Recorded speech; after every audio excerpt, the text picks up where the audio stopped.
పూర్వకాలంలో వెంకటగిరి అనే గ్రామంలో ఓ పేద రైతు సత్తయ్య నివసించేవాడు. అతనికి ఎక్కువ సంపద లేకపోయినా శివభక్తి అపారంగా ఉండేది.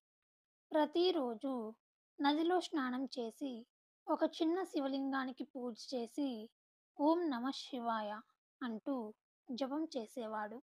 ఒకసారి మహాశివరాత్రి వచ్చింది. గ్రామంలోని అందరూ పూజలకు సిద్ధమయ్యారు. కానీ సత్తయ్య వద్ద పూజ చేయడానికి సరైన పత్రాలు లేకపోయాయి. అయినా అతను ఉపవాసం చేస్తూ రాత్రంతా శివుని జపం చేయాలని సంకల్పించాడు. రాత్రంతా దీక్షతో శివుని ధ్యానం చేస్తున్నప్పుడు ఆకలికి తట్టుకోలేకపోయినా భక్తి అణిచివేసి శివుడికి కీర్తనలు పాడుతూ కన్నీళ్లు పెట్టుకున్నాడు. అర్ధరాత్రి అయ్యేసరికి ఒక భారీ తుఫాను ప్రారంభమైంది. ఊరంతా చీకటమయమై భయానకమైన వాతావరణం ఏర్పడింది.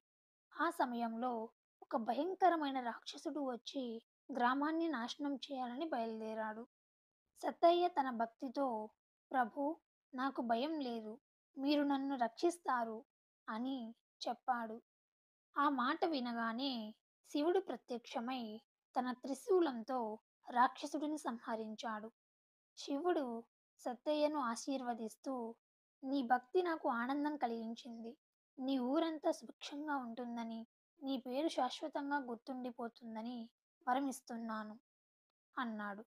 ఆ రోజు నుండి సత్తయ్య గ్రామంలో మహాశివరాత్రి మరింత ఘనంగా జరుపుకోవడం ప్రారంభమైంది.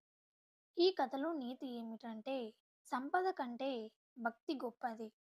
నిజమైన విశ్వాసం ఉన్నవారిని శివుడు ఎప్పటికీ వదలడు. శివరాత్రి రోజున ఉపవాసం, భక్తి మరియు ధ్యానం గొప్ప ఫలితాలను ఇస్తాయి.